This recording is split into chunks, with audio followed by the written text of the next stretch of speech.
Hi all, welcome to the 7th episode in my online series Boss Babes. I'm here with Dr. MLBlack. I'm super excited to be here with her, otherwise known as the Joy Maximizer. Hi, Dr. Black. Hi, hey. Thank you for being here with us. Dr. Black is a coach, author, speaker, and entrepreneur. She has coached hundreds of executives and emerging leaders and helped transform their lives, correct? From what I understand. That's the goal. in life and in work. Her most recent work includes founding and creating the Big Joy Theory, and I am super excited for her to share that with you. She has a huge list of accomplishments and accolades, a 4-page curriculum vitae, which I will not read to you. But I did look it up, and she's just has an incredible and important perspective that I'm really excited for her to share. And I've known her for 10 years, maybe more. Like 10 years now. Like that, yeah. Yeah. And I've always just felt really inspired by our discussions and by what you do, by what she does. And so it's always been, whenever we chat, it's always really just great discussions, and I'm always inspired and excited. And I'm just very proud to know her. I'm proud to know you, so excited about that. And so some of her recent accomplishments include a recent TEDx talk, which I've watched several times, and I'll provide the link for. She was, let's see, some of her honors. She has 12 honors based on her curriculum vitae, which may or may not be. You may have stated it by this point. Some of them being Chicago's top 15 professionals to watch out for. She's won the Global Girls, Women, and Girls Inspiring Change Award, the Ohio State University Health Services Management and Policy Leadership Award. That's a mouthful. The DePaul University Women in Spirit Action Award. She's won that twice, and that's just to name a few. Am I correct? In that? Yes, thank you. Yeah, and if there's any more that you want to mention, feel free. But pretty amazing. And then she received her bachelor's in sociology from the University of Chicago, then proceeded to earn her master's degree in clinical psychology and health administration at the Ohio State University. So that's 2 masters. And then a doctorate in community psychology at DePaul. And you were actually a professor there for some time as well at DePaul. Is that correct? Yeah, I taught at both the Ohio State University and then at DePaul. And then my undergrad was from University of Michigan. I just have to go blue it. I still bleed maize and blue, Yeah, so, she is definitely someone to watch out for and someone to keep in mind and in sight. And I'm really excited that you get to be here and share that with us. So I'll let her tell you about the Big Joy Theory and give her the platform in a second. But before we get started, is there anything that you'd like to add that I did not mention or that you would like folks to know about? Oh, no. I'm human. I love breathing. I don't like fighting. You can't pay me enough to keep fighting these fights. It's not my relevance.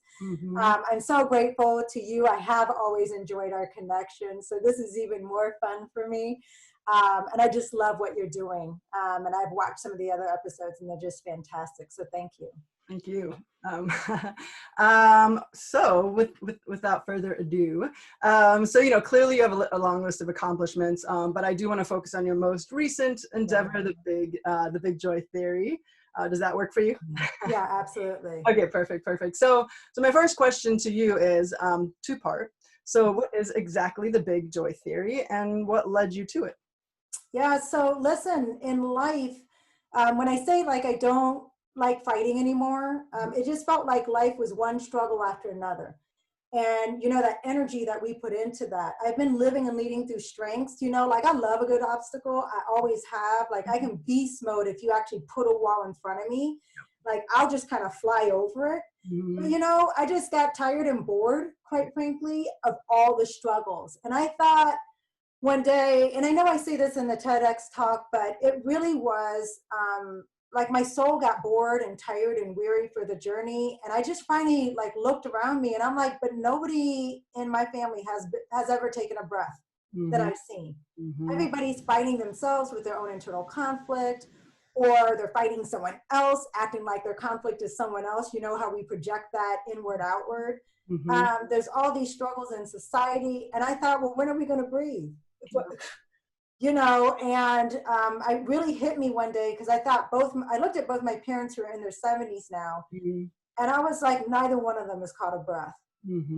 Neither one. And they had a tumultuous relationship. They're good people, but they had a pretty tumultuous relationship.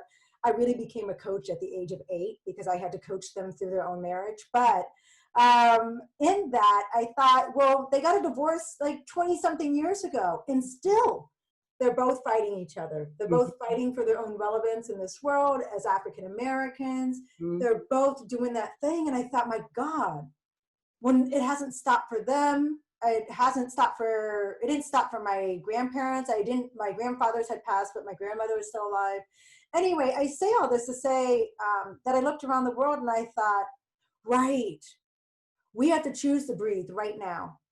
We actually have to choose our own breath. How can I choose to breathe while I'm still on somebody else's battlefield of their own design? Like, I know it's not my battle, but they did that battle cry. And unfortunately, I feel like when I was 5 and I went off the playground one day, somebody gave me a Superwoman cape and just imposed it on my back, and I've had it ever since. So if you do that cry, like, woo, I know I don't have a singing voice, but I'm just saying, if you do that cry, like, I respond with a fierceness, you know, it's like so ingrained in me.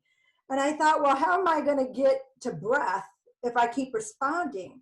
And then my soul was just like, you got to go through joy.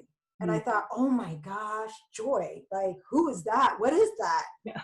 I'm in joy, you know, like I'm a warrior, last lifetime, you know, I'm here for it. Been saving my family and trying to save myself. So like, I just got to a place where it became very necessary for my own health, for me to find a productive way to breathe. So big joy theory is literally about helping people, and I consider all people leaders because we can lead and live from where we're at. We do not need titles, you know. We're talking about that curriculum vitae, right? Like, we do not need those titles. That's for the corporate mindset.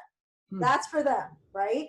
But in our soul, like, we do need to know where we've been our best, who we are in whole self. And it's like, when you think about those moments, well, how do you capture those moments if the world has never chosen for those moments to be relevant? So when you're kids, right, you're allowed to be joyful. It's like unbridled joy. I mean, like kids, if you've ever seen them overflow, they're just like, ah, and they just go up. And everybody's just like, oh my gosh, it's so amazing. And then we tell them we can't let that be relevant. We say, in class, you must sit. In education, we don't care about your joy. We need you to become socialized, you know. We need you to like fit the mold of what it means to become a professional one day. So we walk people out of their soul, this whole journey. And it started off with like, we have a little theory on joy. And so we certainly played off of that Big Bang Theory and really saying, this is more than a mindset shift. This is a soul shift. We have got to get back to the data from the other half of our soul. Because see, people are struggling to find wholeness. I've been in spaces and places where a lot of leaders are feeling like an imposter, and I know their life story. I know that they have conquered many battles. I'm like, you're not an imposter. I know you're not an imposter. How are you feeling that way? Well, right. We took the best of who you are and what you have to offer this world, and we made it irrelevant to how you're performing in life and in work. And so that's why you feel like you're an imposter, because you're trying to always fit into somebody else's model of being a leader. And it walks you, that very notion walks you outside of who you are. You cannot try and fit into somebody else's definition of a leader and try and stay whole. 100%. That's too much to ask. And at least if you're going to do it, you should get paid a lot more to do that. That's hard work, you know? And so that's why I even said, like, at this point, if you want me to fight that fight and become that warrior that I know I can be, but I know I'm not designed for, I now charge double and triple my rates. Right? Because for each weapon that I have crafted and curated to take it off the wall, to then apply it to your fight, which probably would be better resolved through therapy or coaching, and a lot of self-love, you got to pay me for all of that. And so this big joy theory is flipping that, because we have to start making joy relevant. I feel like it's the ultimate sort of colonialized mindset. That's how capitalism makes a lot of money off of us not knowing who we are in joy. A lot of money. That means I got to go get degrees.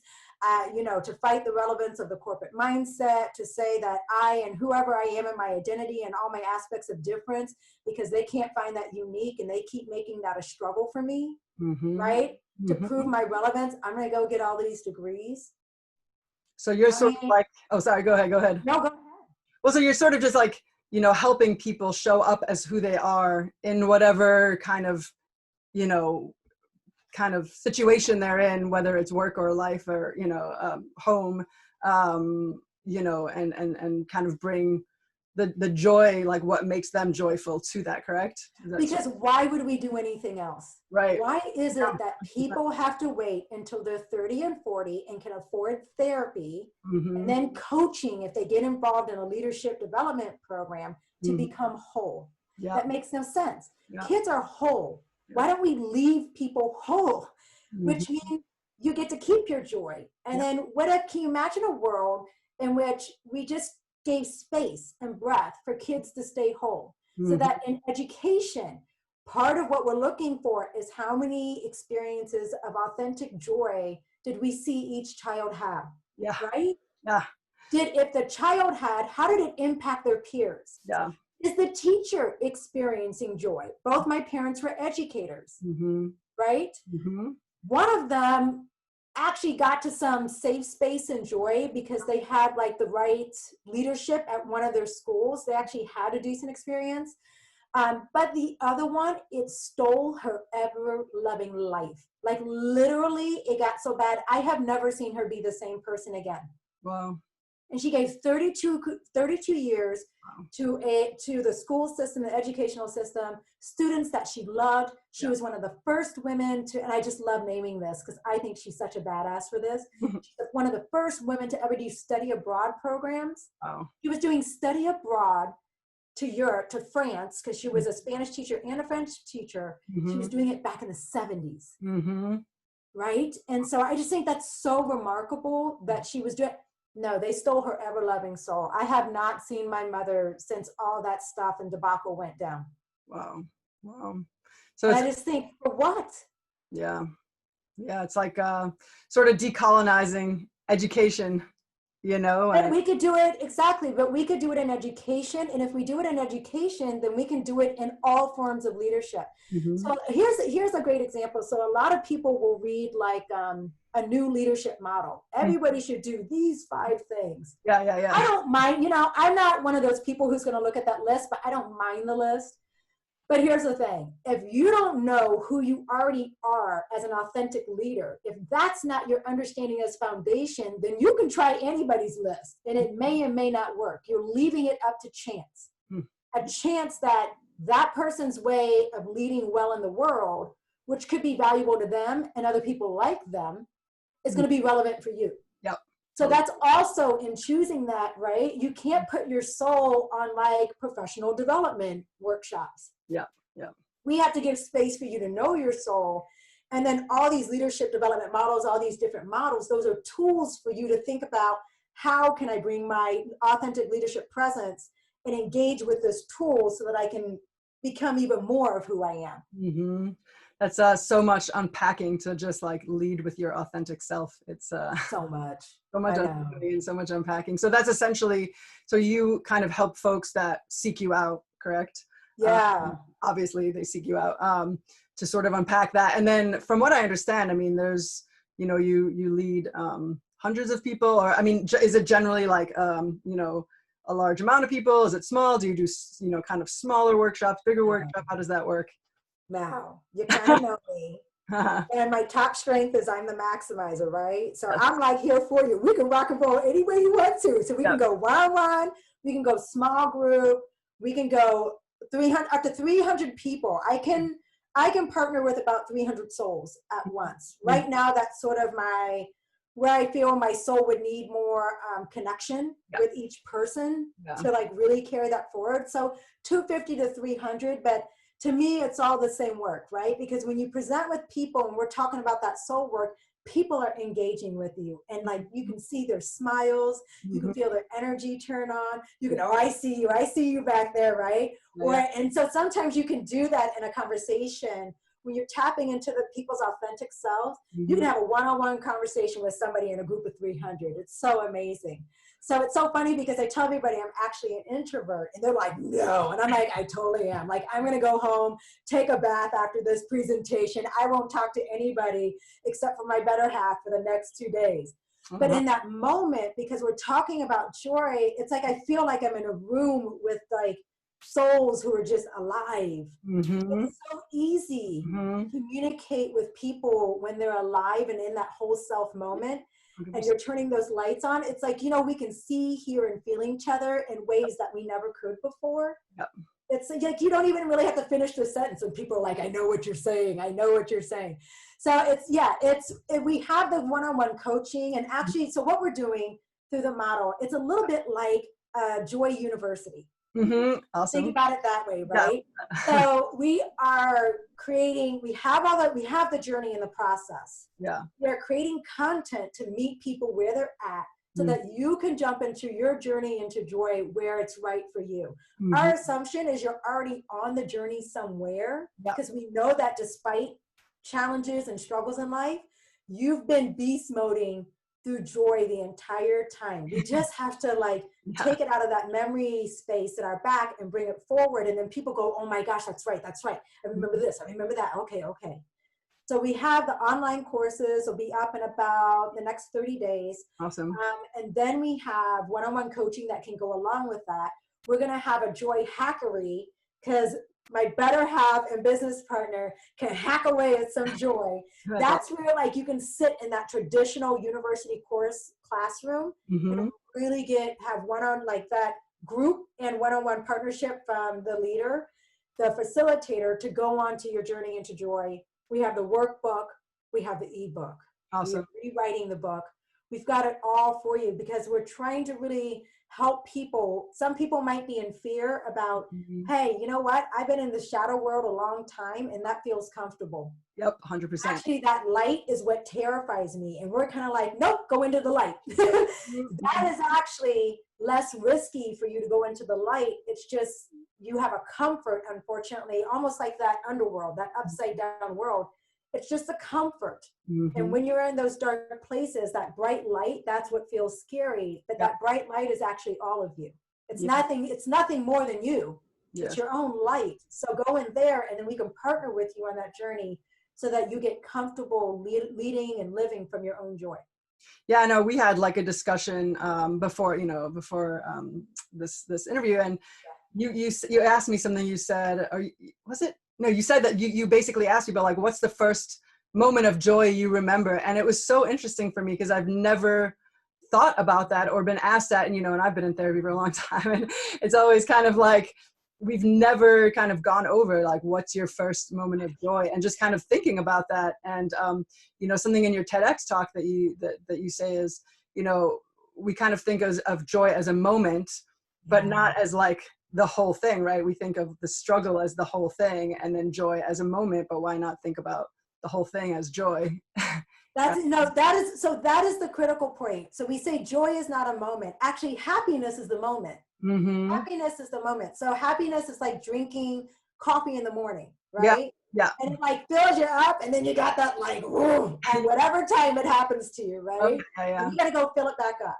So pleasure is like eating sugar cubes, or some people eat espresso beans, right? Chocolate covered espresso. So that's pleasure, right? And it can be a slippery slope into other things that don't even lead to happiness. Okay. So no amount of pleasure actually leads to happiness, which is slightly more sustainable. The happiness is the moment. Joy, though, when you tap into joy, and that is exactly what we do, we say, let's think about the first time you were in joy. And people freak out. They're just oh, that's such a big question. I'm like, it's okay. Trust your joy within. Yeah. You have your own answer. You've already lived this experience. You've already lived it. Just keep breathing. And then what happens, either people need 15 minutes, people need an hour. Some people say, give me a week. Okay, that's fine. We'll talk next week. And then all of a sudden they come back and they're like, oh my gosh, it was this. And when they tap into that moment, it's like you just see all their light turn on. And they were them in whole self. And once we have that unlocked and unpacked from just a memory, Yep. and a memory that was like, oh, but I was just riding a bike. Oh, but I just helped a friend. Oh, but I was just doing something with my family, right? Yeah. Once we unlock it from that moment, then it's like, oh my gosh, I've had 1,000 of those moments. Yeah. My gosh, like 10,000. I can't even count that. And I'm like, right. So see, we don't need your resume anymore. Yeah. You see it, like you're actually already an expert at that. You had 1,000 or 10,000 more moments than anybody else at that thing and doing it your specific way. So now I don't need your resume.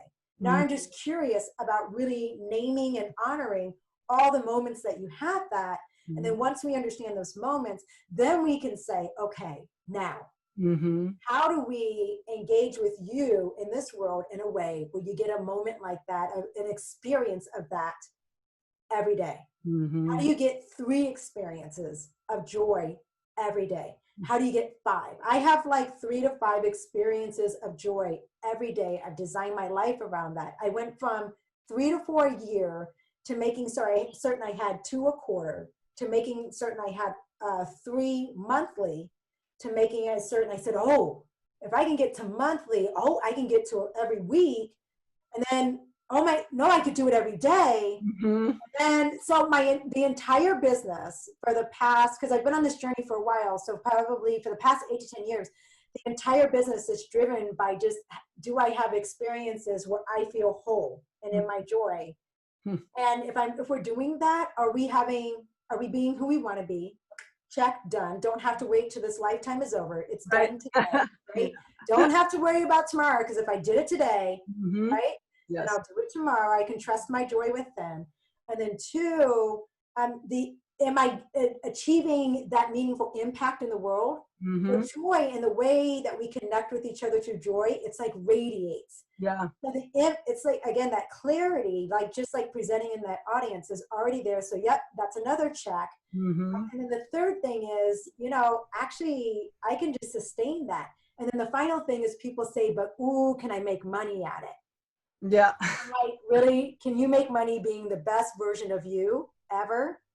Yeah, you can make money at that. And in fact, we've been able to double our revenues, if not on the way to tripling, because of that. And now I can live into my values in terms of investing in community and philanthropy. There's other things that I can do now simply because joy is now relevant to my bottom line. That's amazing. Yeah, I mean, I don't think we generally think about joy as being relevant to our bottom line. We're like in the struggle, just trying to so it's an amazing perspective that I've definitely been incorporating. Especially. And it's more fun. Oh yeah, yeah. Listen, and enjoy. You can add a theme song and a red carpet. Like everybody has like that song that's just their jam. See, now enjoy that is relevant. We need you to know your theme song, because I used to have a pact with all my friends. I want to know who you are when you're in joy, because I want to be able to celebrate with you when you're there. Do we know who we are, right? We know who we are when we're down. Hey, are you okay? Yep. You seem not yourself today. Yes. Right? And we know how to partner there. But we don't know how to partner and say, ooh, I know you're in joy. Oh, that's so you would know to just show up and dance, or like whatever it is, however that person celebrates joy. That's critical. Yeah. That is critical to this generation. And we keep trying to keep them fighting, lost and distracted on some battlefield. And I love it. Millennials and Gen Zers are not having it. They ain't having it. They have watched us fight, and they're like, we're not doing it. Yeah, that's true. We're not doing it. Y'all didn't get anywhere with it. And they're right. We got nowhere with it but to more fighting. And the way that we keep fighting, it's like one struggle at a time. Yeah. One struggle. But see, enjoy, done. Done. And by the way, here's the beauty of it. This is the part that I really love. I do. So here's the thing. If you stand in your joy, you get off the battlefield, just go sit in the bleachers. Think about, like, I'll serve you your favorite sideline, the thing that you love to eat when you're sitting in the bleachers and whatnot, cotton candy, some coffee, whatever it is. So fine, we'll give that to you. But sit there, catch your breath, look back at the battlefield. The people who keep calling you to the battle are actually people who have their own internalized conflict. But they know they look a little silly being on the battlefield fighting themselves. Hmm. So they called us in so that they didn't look silly, so that they could have relevance to say, you are who I'm fighting. Yeah. If you Yeah. stand back, you'll see they're just fighting themselves. Mm-hmm. They're just, woof, woof. Mm-hmm. And it's like, oh my gosh. Oh, and that's where you get really clear. That's therapy. Yeah. And then, all these isms. I'm just thinking, we need therapists for racism. We need therapists for heterosexism. That's all I see all day long. Mm-hmm. There's a lot of people who have been taught to not love themselves. Mm-hmm. And so they find it relevant then to act like other people and their difference is actually what they're fighting. When Yeah. it's not, they're fighting their own lack of self-love. Yeah. So that gives me permission to sit down. Don't you feel like you can sit down? Oh yeah. Down the bleachers and just, whoo, it's a nice day out here, right? Yeah. And then, okay, so then every time that rears its ugly little head, if we're breathing, then we can see in those moments, Mm-hmm. okay, we could go back to the battlefield, right? Because sometimes it's real, there's death involved, Mm-hmm. right? There's death involved all the way to that. Yes. But if you want to keep evolving, the opportunity is to go to joy, because when you go to joy, joy elevates you to your highest vibration. And it's like now you can look down on the battlefield and you can see the whole game plan. Mm-hmm. You can see the blueprint, Yeah. and you can see that they designed it for you to lose. And they didn't just design it, you see that they created it hundreds of years ago. Yep. So now you're like, oh my goodness. Mm-hmm. This is some shucky ducky, quack quack, hoodwinking type thing. And now you can breathe fully and bring your magic to that, Mm-hmm. to fly over that. Mm-hmm. And that's how you can keep standing, living, and experiencing joy from within in your personal life and in business. That reminds me of, something that you said in your TEDx talk that definitely caught my attention. You said you cannot dispel the shadows, but in the light, they are irrelevant. So, my question to you is like, kind of, can you delve into what that means for you and how that might relate to the current state, the current revolution, the shift in narrative, as well as the global pandemic? I know it's a mouthful, but, So this is what's happening because shadows have become so relevant, right? Mm-hmm. We've been taught to focus on the weaknesses and the deficits, okay? Yeah. I cannot get rid of for you all the people with internal conflict who are struggling within themselves, or even souls who have kind of gotten lost in the shadow world. Mm-hmm. Right? Mm-hmm. I can't get rid of all of that. Mm-hmm. So all those battlefields that are out there, they're going to continue to be out there. And I'm going to keep it really real here. Yeah. I said to somebody I was working with this week, and we were talking about everything within Black Lives Matter. And I just said, listen, they're going to keep killing Black people. They've been doing it for how long? Mm-hmm. Do you see? They're going to do what they've always done. I don't want them to do it, but I'm not going into the shadow world to fight them. I've already done that, and I already won. The fact that they want to call me back is not my relevance. Wow. Do you see? So when you do that, then it names something like, wow, oh, right. Unfortunately, there are people who are struggling inside themselves so much so that they will take someone else out. You see, that's somebody who would do that is so in a shadow world. They don't know their own joy. Because in joy, you don't have to fight. Just go back into joy real quick. Go back into joy real quick. There is no one to fight. Why? Because you're in joy and you know you're free and you know you keep breathing if you want to. So who would there be to fight? Wow. There's no one to fight. I've never heard a story where somebody talked about their joy and then they were fighting anyone.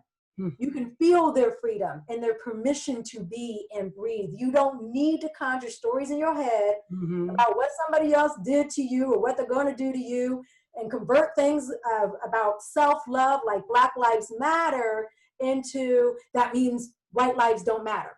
That make no sense. That just tells me you don't know your own love. You don't know your own sense of self-love. Because you can't hear me. Why? Because you're in the shadow world. In the shadow world and in darkness, saying that I have the right to love myself. See, them fighting words.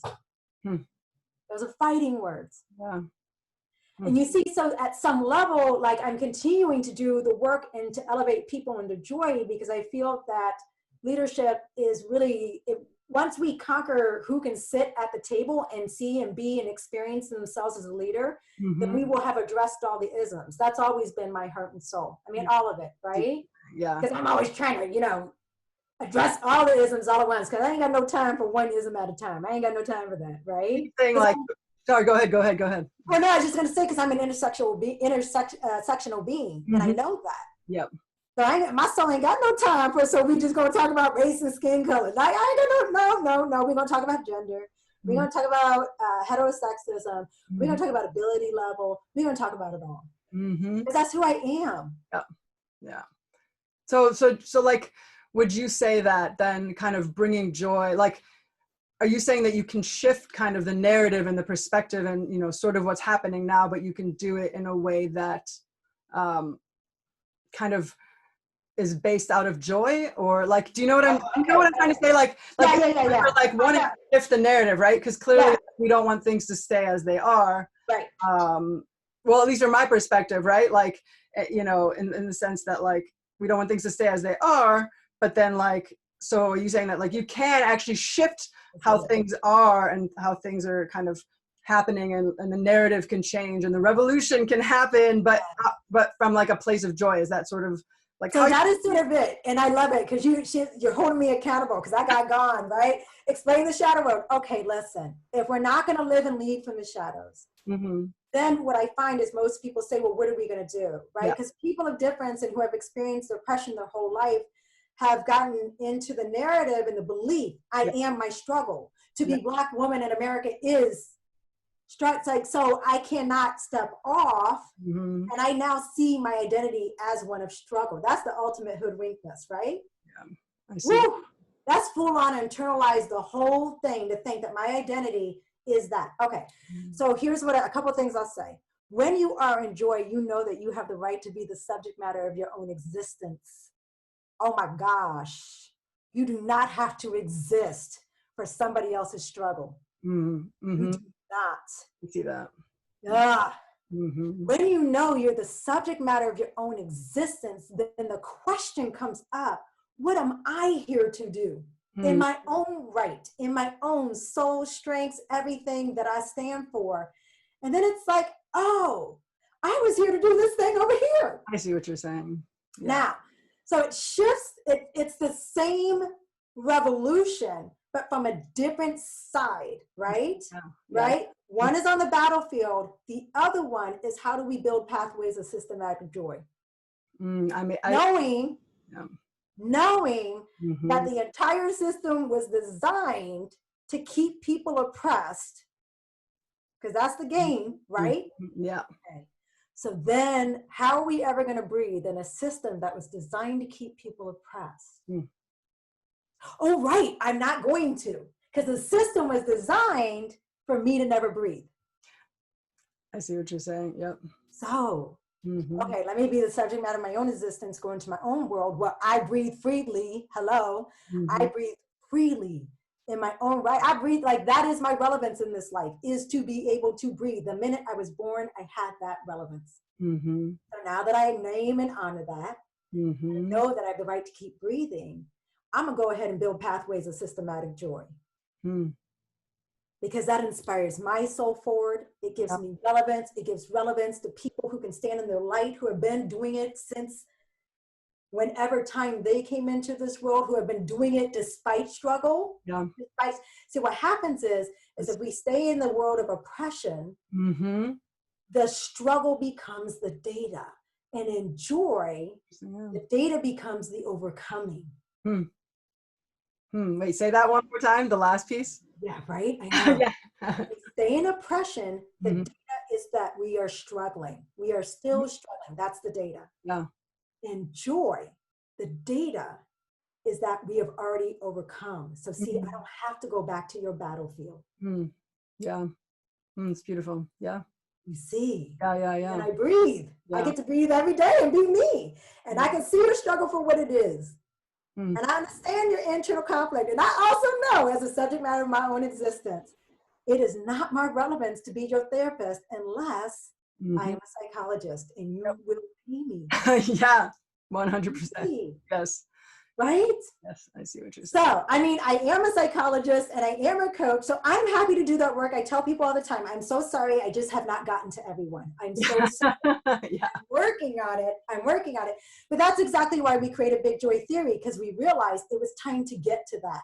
Yeah. That actually pulling people back into their own joy not only works to free those who have been burdened down by that struggle, Mhm. right?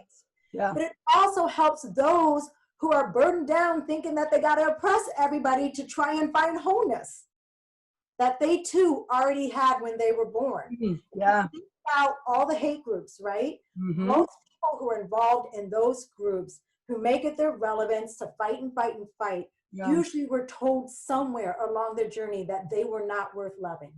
So Hmm. they found love. They found love in this group. Yeah, it's very true. Yeah. So see, in joy, I can actually see, I can name and honor, hold high my own humanity, Yeah. and then I can so clearly see yours. And it's true. I mean, being able to see one another's humanity and not othering. And isn't that what we're here to do? So see, when I'm in joy and I know my humanity, I always say to people, you cannot see in others what you cannot yet see in yourself. So see, if you can't see your whole humanity, that tells me, and you try and act like that's my problem, that tells me where in your humanity you're not feeling like you can bring your whole self to the space, right? But if you are whole and you understand your humanity and you love yourself in a way that is productive for your breath, then yeah, I see that you have a right to breathe. Yeah. Of course. And I don't have to even agree with every ounce and aspect of your difference, but I see that you have a right to breathe. Yeah. So clearly. Yeah. And I can center your breath. Mm. I can center your light. I can say, no, I get it. I get it. No, you have a right to just like catch your breath so you can get back to joy. And we're not going to act like this little murder over here didn't happen. Yeah. We're not going to, I would never do that if I'm in joy. Yeah. Right? Yeah. Yeah. So then the conversations are so different, and the way people get called into their own joy really just unveils this beautiful story in themselves that they've just never, like you said, like nobody's ever asked me that.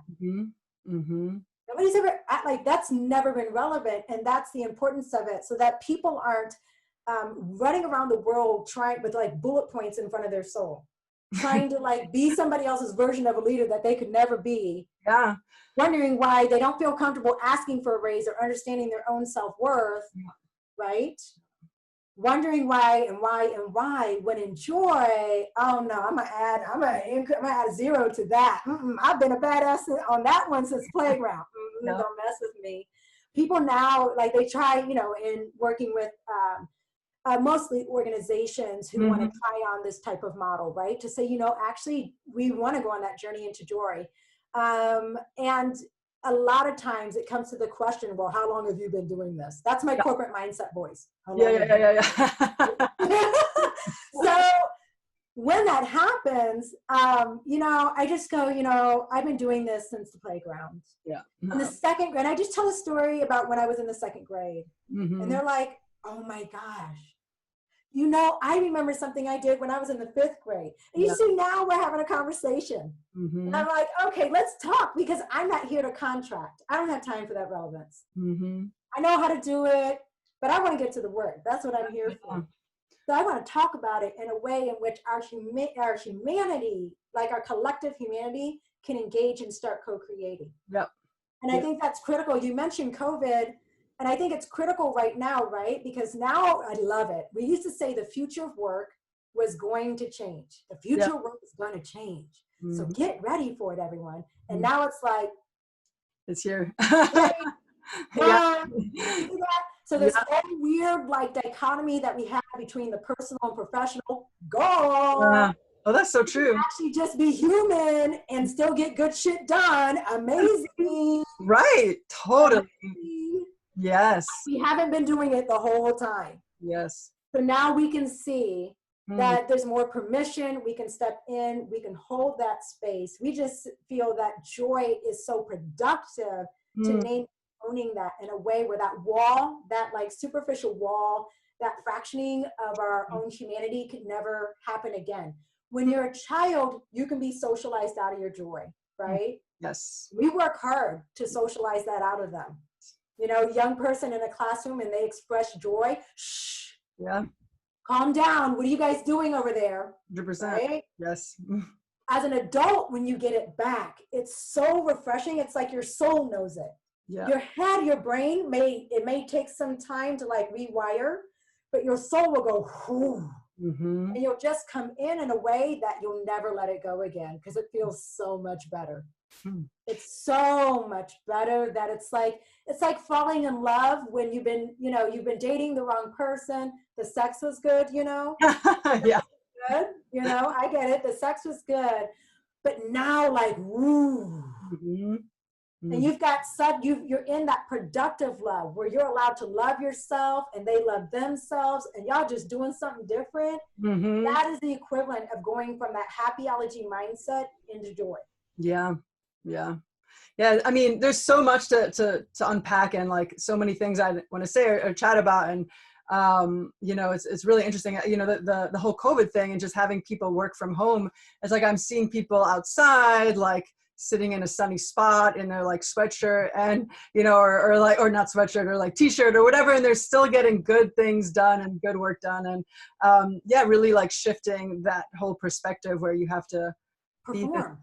Perform it. Yeah, very performing. So just think about it this way. Think about how much time we spent getting ready for the performance of the corporate mindset. Interesting. All those unspoken rules, right? So now you get back an hour on your morning time, an hour for some people, hour and a half on your commute. That's 2.5 hours of breathing. That's true. Same salary, but you actually get to breathe. So it's so different when you release these superficial notions, right? Mm-hmm. Of who is a leader, what leadership has to look like. Can you perform in a t-shirt? I'm assuming you can. Yeah. Yeah. I'm assuming you can, right? Should have worn a sweatshirt. Right, exactly. Look, I'm about to stand up. I got my like cool little pants on here. I got my pants on here. This all day because at the end of the day, right? Yeah. I am who I am. 100%. Yeah. You know, I always got some funky jewelry or some whatever my little bling is on. Yeah. I'm loving the color. I just wear this because that's my color of joy. So it gets me it's for me. Yeah. I like that. It's not for, right? So think about the performance of it or how many clothes you just never would have bought. You just wouldn't have bought them because like you now don't need to perform. We just need you to be. One of the things we say is that a lot of times people still think they need to do more. So COVID hit, people went, oh shit, now what am I going to do? Yeah. So they started like, oh my God, I'm going to do more. I'm going to do more. I'm going to do such an American westernized mindset, right? Yeah. 10,000 Zoom calls. Actually, just breathe. They're like, can I do that? I'm like, I'm pretty certain that's super relevant to your health right now. Yeah. And your health is now very clearly relevant to the bottom line. You see how that happens. Yes. Yeah. Huh. Like, I'm so sorry for the loss. I really am sorry for the loss. I lost some people that I knew as well. I wouldn't want it to happen that way. Right? And I don't want us to keep having to learn things about who we are and our own humanity from struggle, from negative things happening to us. Yeah. If we go into joy, there's so much data out there that if we just knew this golden nugget, we would just use it anyway. Yeah. So we wouldn't have to go like learn these things from struggle, right? And that's just the beauty of it. So we don't have to do more. We need you to be more of who you already are. And that's what this journey is about. Just be more of who you are. You know, by the way, in my phone, I have you Badass Sharon. Like that is your name. Like, because I love coming up with great names like that. Like the first time I met you, I'm like, oh, that's a badass right there. Thank you. I thought the same. And I know there's people who knew you back in the day was like, that's a badass, right? You're like, yep, you're right. But why can't we just name that? And then anytime we meet a badass, we go, boo, cool. And you're like, yep, what's up? I like that. You know what I mean? Yeah, we just support each other in our strengths. In our strengths. Yeah. And that's what we call, so the strengths is that we say, number one, you have to have a strengths forward mindset. You do. You got to let go of the deficits to get to joy. Yep. Strengths forward mindset. And the soul shift is back into making joy relevant for how you live and lead. And understanding that that breath, every decision can be made out of joy. Think of a decision you have coming up. What happens if you make that decision from the corporate mindset where you're trying to be somebody else's version of a leader and that version of success, like it works for anybody, don't work for anybody, right? I talk to Fortune 100, 500 CEOs, they as unhappy with their life as the rest of us are, right? Because nobody can be whole in that model because there is no one size fits all model. Okay, go to joy, like take a breath, tap into joy. And when you're back in that joy and you can feel it and you can feel it radiate inward and outward, now ask yourself, what do I want to do? And the answer comes to you because your joy will be like, we would just do this. Yep. Why? Because there's no judgment in the way. There's no sense of like, I don't know if I can. There's no some art teacher told me I couldn't draw that way. And then what grade did he tell that? I remember his name too. I just won't say it. He told me I couldn't draw that way and gave me a C- on my drawing because it missed one little part that he said had to be there. Okay, whatever, right? And so I carried that with me. And then I remembered before ever meeting that art teacher, I used to sketch. I would draw all sorts of designs all the time. And I said, well, I don't need the data from him. I can go back to the data of my own soul and remember I had been sketching since the playground, whatever. Sorry, go ahead. He became a moment. That experience became a moment. Oh, I like that. Yeah. And I got to go back to the relevance of knowing that I've always been artistic. These walls behind here, that's my largest canvas. This was just a wall that had cracked because it was so cold out. In Chicago, the cold the heat wasn't on. So it cracked, and these are actual cracks in the wall. Wow. And I said, well, I don't want just straight walls anyway. I like a little funk and texture. So I said, well, I'm just going to, do my thing. I love that. And that's what I call a joy move. That is really cool. Isn't that funky? Yeah, it almost looked like a tapestry, but wow, that's so cool. That's so cool. And it was so much fun to do. It just took me it was like a day and a half to do. And my soul was just in here just doing its thing. And I was slapping stuff up. It was so much fun. It was so liberating for me. And I used to have my office in another room, and I said, oh no, I'm moving in there. Yeah. Why? Because it's got my energy, my joy, my soul. I come in here, I breathe so easily. I'm right into who I am. Well, and so we kind of chatted about like some of the foundational things that the big joy theory is. I feel like we sort of, because I wanted to ask you like what, are some of the foundational ideas, but I feel like we hit a lot of them. Are there any other ones that you feel like are kind of foundational to the big joy theory, aside from kind of what we've talked about? Yeah, I mean, I think we've covered most of them. The only other thing I would name, this is a fun one. Yeah. So we have this ebook called The Brighter Side of Leadership. And in there, we kept trying to name that one thing that we all experience, that, oh, hell no moment. Like, what the fuck? Yeah. You know those meetings you go to, like, why the fuck are we here? Yeah. Can I please get uninvited from this meeting? Okay. But then that energy wears on us all day long. And then we don't even want to come into work the next day and all these other things. Okay. Part of this journey is having a productive space to name those moments of state of fuckedness. We call it state of fuckedness. Just, fuck that shit. Oh, yeah. Right? Yes. But if you name those things, and then you can see that they're outside of you. They're not you. You don't have to breathe that in. Right? When you don't have to breathe that in, then you can start naming that as just like data from the struggle or data from the battlefield. You can stay on the sidelines. You don't have to jump into that fight. You can stay up, you know what I mean? So you're distancing that experience of what feels like is being put on you. So you start wearing it like a show outfit. You can keep that distance from it. That's how you stay off the battlefield, is naming those state of fuckedness moments. There was a great article that somebody posted about there was an entrepreneur, African-American, male-identified entrepreneur who was like trying to get promoted. They love doing what they do. They were trying to get promoted in the organization. They wouldn't promote this person. Mm-hmm. So he said, oh, fuck that shit. And went and started the same business. That's exactly it. So if you do identify all that data as if it's yours because you didn't schedule the meeting. Now, if it's your meeting, then you have a choice. Mm-hmm. You want to do it that way, or do you want to, make a joy move? But if you didn't schedule a meeting, you didn't invite yourself to it, then it's not your data. Mm-hmm. You lay it down and you give it back. And you can be curious about why this person keeps doing it this way. Because everybody has their own data, right? Maybe somebody told them this is how meetings have to go, right? That corporate mindset voice, right? Yeah. Okay. Now we give it back. And now once you have, that's why we did all fuck that shit. It's just a journal for state of fuckedness. And literally, once you go back after you're breathing and you're back tapped into who you were designed to be, just look at that data. That data is really informative about like, wow, I really don't want to do that. And then if I don't want to do that, you can say, what do I want to do? Because I'm actually already up here. So you can't get to that if it's in front of your soul. Yeah. So get it over here and give it back.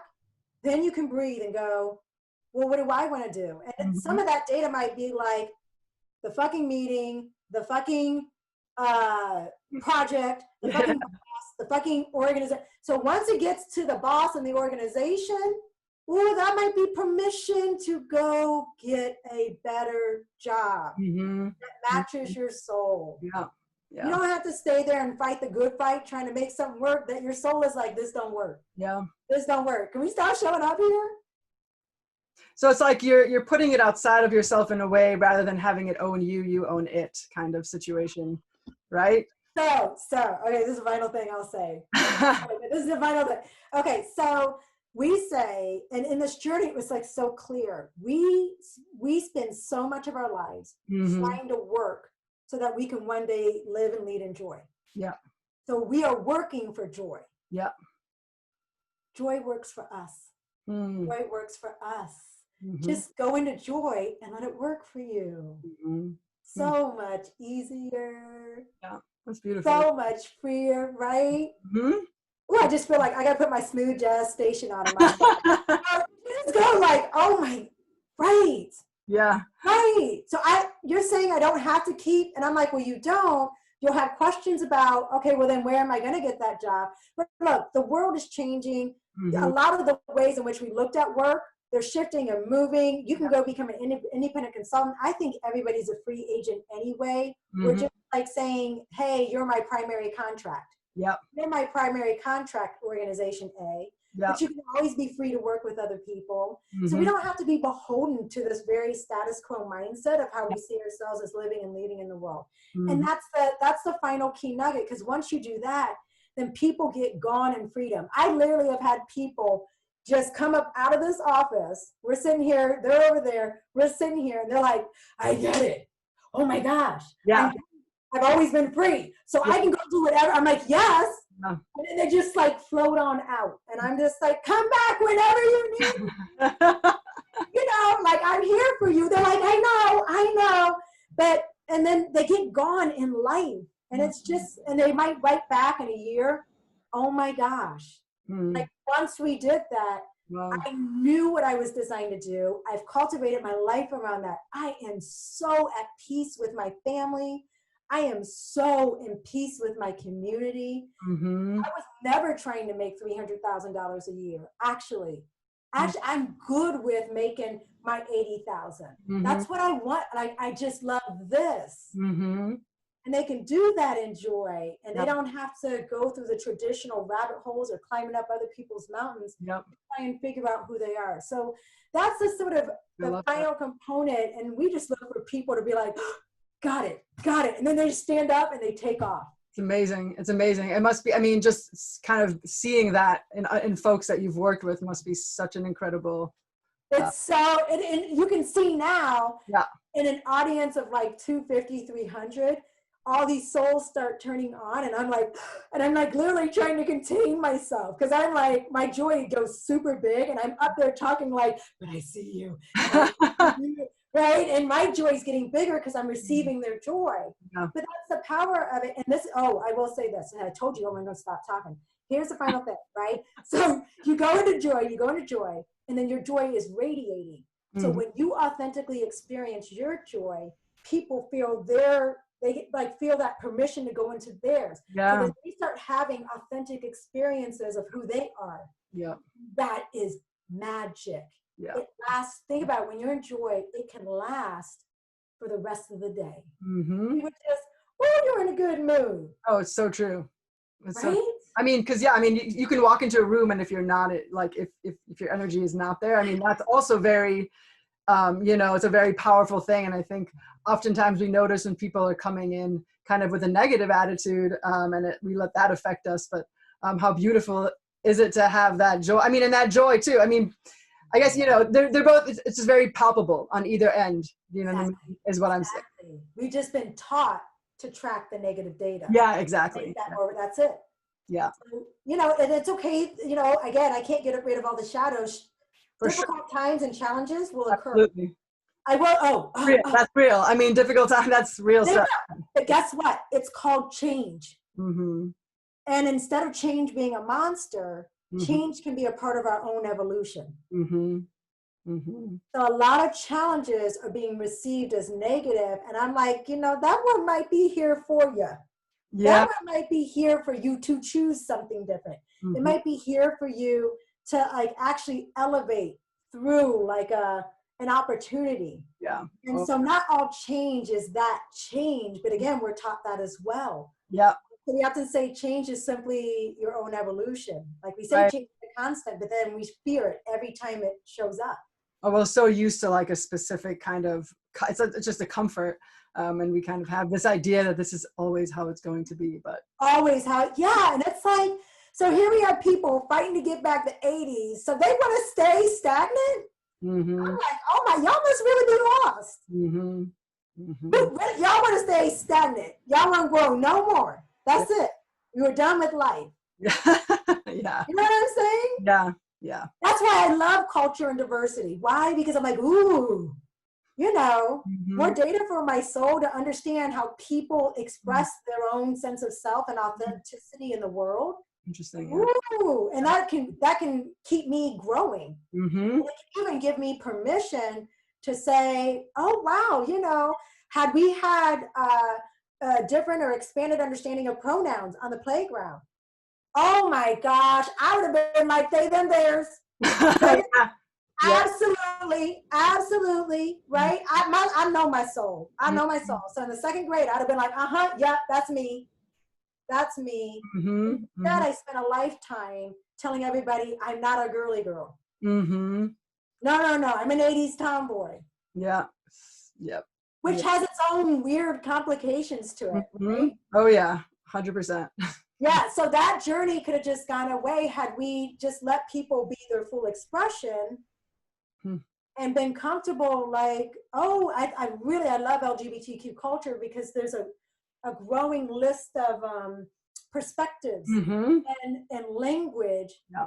And so it's constantly saying, well, that's not true in like the Black experience. Black experience is like, this is the Black experience. We're now seeing it start to shift because people are sort of, Black culture, Black community in this country is stepping into different levels of privilege along the way around like class and access. So we're starting to see some of that 80s post. I mean, it's on the line right now, but we've still experienced that, and those lived experiences are already true. But that's why I love, like, oh, we really need to learn that from LGBTQ culture, right? Like nuance, like there's so, I mean, yeah, it's not all like the same. I mean, it's very, yeah, a lot of intersectionality. A lot, but it's like we're very intersectional. Yeah, it's not like. Learn that, right? Yeah. I learned that from LGBT, and I said, oh yes, that makes sense for every ounce of my soul. Absolutely, that's true. Yeah. Or disability culture. You know, my grandparents were both on my maternal side were both deaf, and that had never really been brought into my cultural identity until about college. And I never really understood my mother and some of how she saw herself and how she struggled until I understood deaf culture. Oh, but you know the beauty of deaf culture?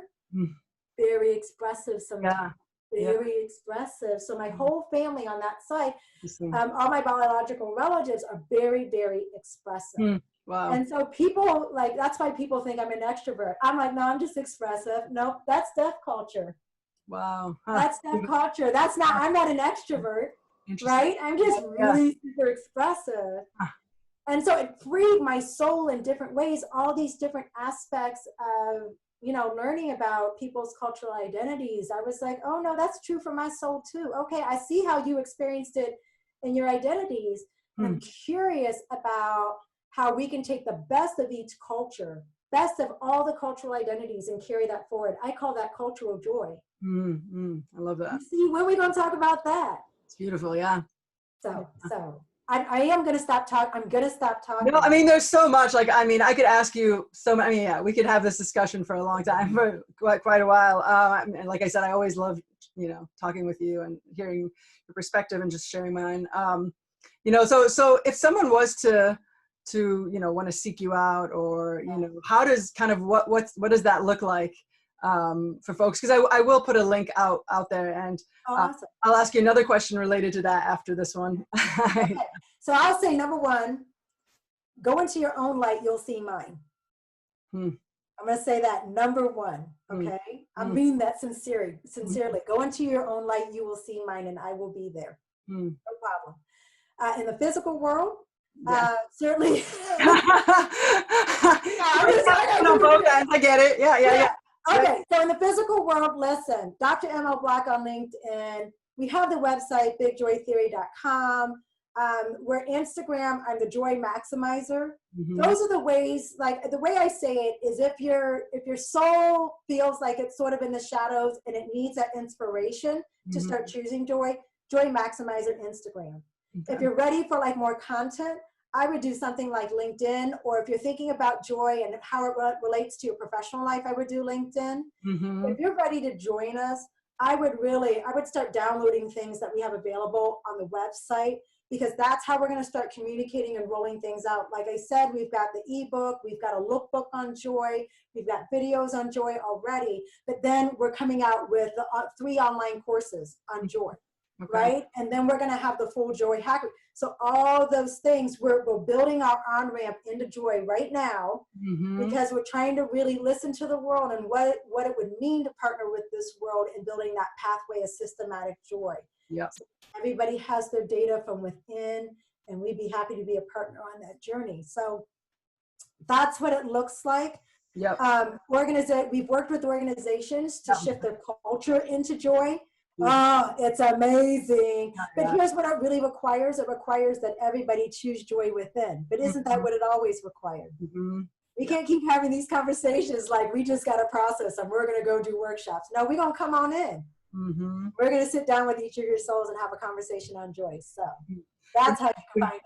Sorry, I didn't mean to go. I was thinking, wouldn't it be beautiful if, you know, the school district decided to partner with you guys, or, you know, folks that are working with children. Oh my gosh, and can we please start tracking? By the way, so we have an online assessment that is about your journey into joy. So you can start, you know, understanding where you're at in your evolution of joy. You can take that, it's free, it's on the website.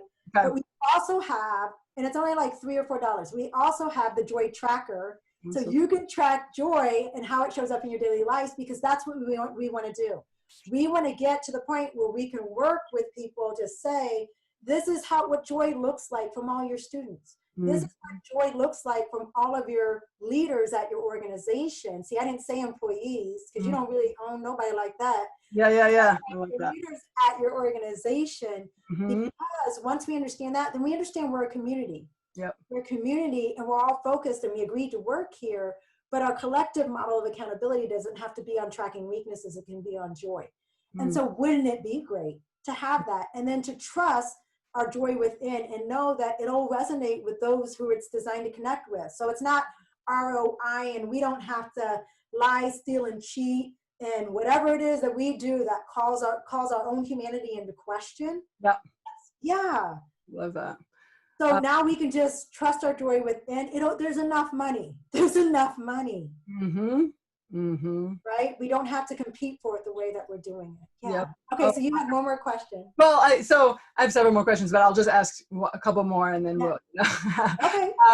So, what is it, if any, what kind of support just from the community might you need, or if any at all, or would you ask for? Okay, so I thought about this. Yeah. I will tell you, in my joy, it goes to self and others so quickly. So I always appreciate questions like this, but I have to think about it. Right now, I think it would be so important for humanity for us to uplift all the ways in which we're seeing so many organizations choose humanity right now. Yes. They're trying.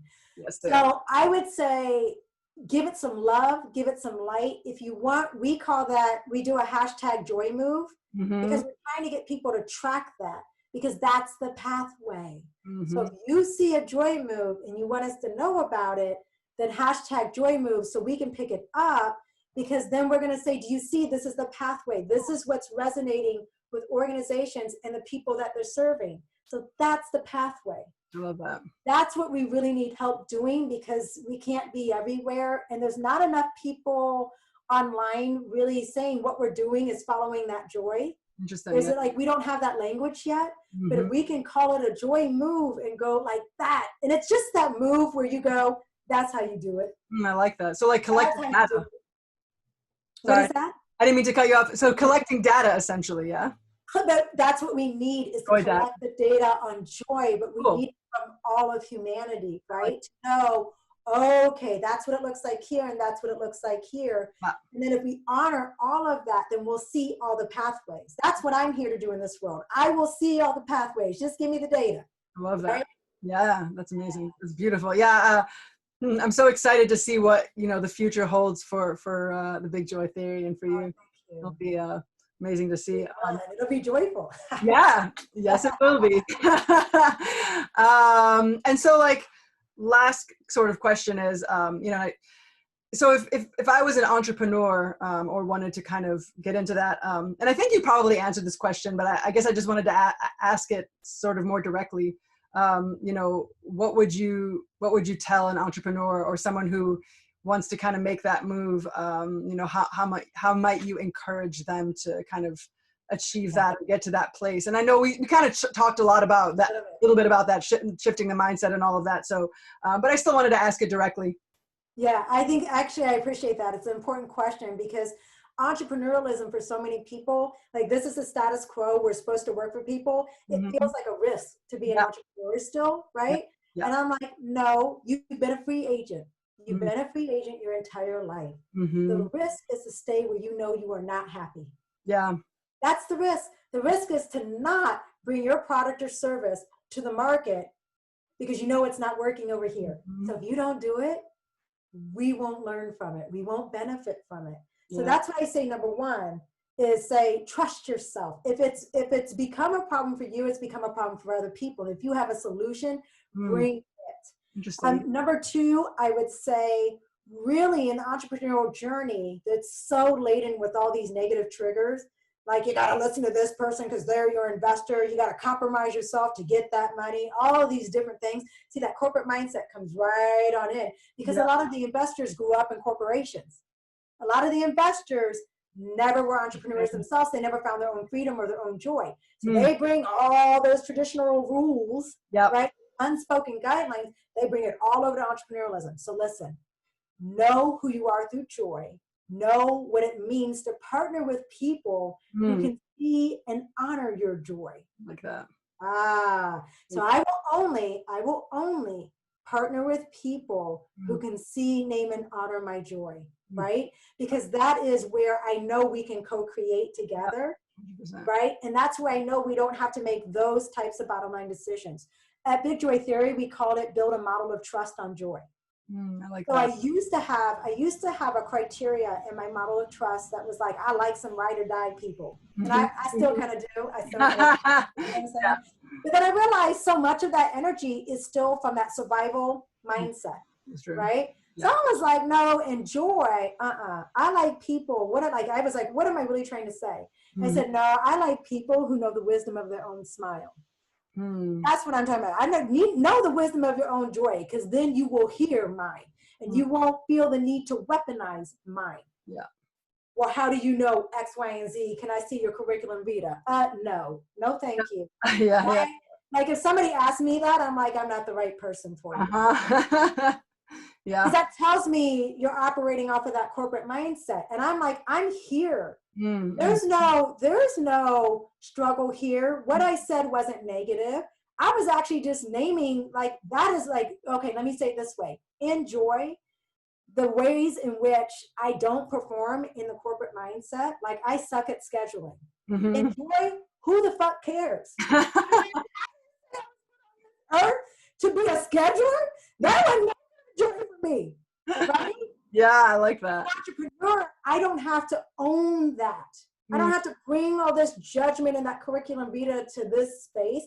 Actually go all the way up into freedom. Give yourself permission to bring the best of who you are. That's how you're going to navigate the corporate mindset. That's actually how you conquered survival mode. You didn't conquer it by fixing all them weaknesses. You didn't have no time. Wasn't no money, wasn't no resources. You did it by, in that space of overcoming, bringing the best of who you are. And so note that and bring that here. Just do it without the struggle. Choose it now so that joy can work for you. Let it keep working for you. Stop working for joy. I love that. Yeah, and then get going and have fun. And a lot of entrepreneurs are not everybody's trying, like we know now, not everybody's trying to build, the $1 trillion company. Yep. Not everybody's trying to do that. Yep. I don't want to do that. I don't want to do that. I don't even want those decisions because I don't. So no, I want partners. Yep. So we run the business in a way where we always have joy in our partnerships. Beautiful. And if we're not having that, then we say, hey, this isn't really working for us. Yep. We're open to doing it through joy. We are open to doing it, but it's not there for us now. Are you open to it or not? Or is that not your thing? But when you get there, let us know. I love that. You know, so it's like, I'll still be here when you show up, but you might want to you might want to go work with someone else real quick. Yep. I love that. Yeah. I love that. I love that takeaway. And, the whole like non-scheduler thing and all of that, just like because I be you. Yeah. Show up. Yeah. Like I just second that. Yeah. I second that. And it's so funny because last year I fired 2 clients. I think one client should have never hired me. They wanted to do like, can you teach us a tactic? Like, can you teach us a bullet point? Yeah. And I'm like, I got in the presentation. It got so weird because I was all joy and da-da-da. And I was like, oh, y'all want that? I don't do bullet points anymore. I don't know how to do. I don't want to know how to do that. Yeah. I know some people who can give you that, and that is their joy. I have a great friend of mine. Her joy brand is she is the bullet point queen. If you want to break down something into some bullet points, she got a list for you. And like literally the list that she gives everybody, I know is only the first 25. She got 25 more. Wow. Every topic. Bullet point queen. Erica Douglas. I mean, she's amazing at it. So let her do that. Don't call me for that. Yep. Oh my gosh. Don't get upset if I show up and we're partnering through joy and I get all big picture. What? Yeah. Oh, my bad. I didn't know you didn't know that. laugh at me for that. Monica got and gone. Monica, can you come back down?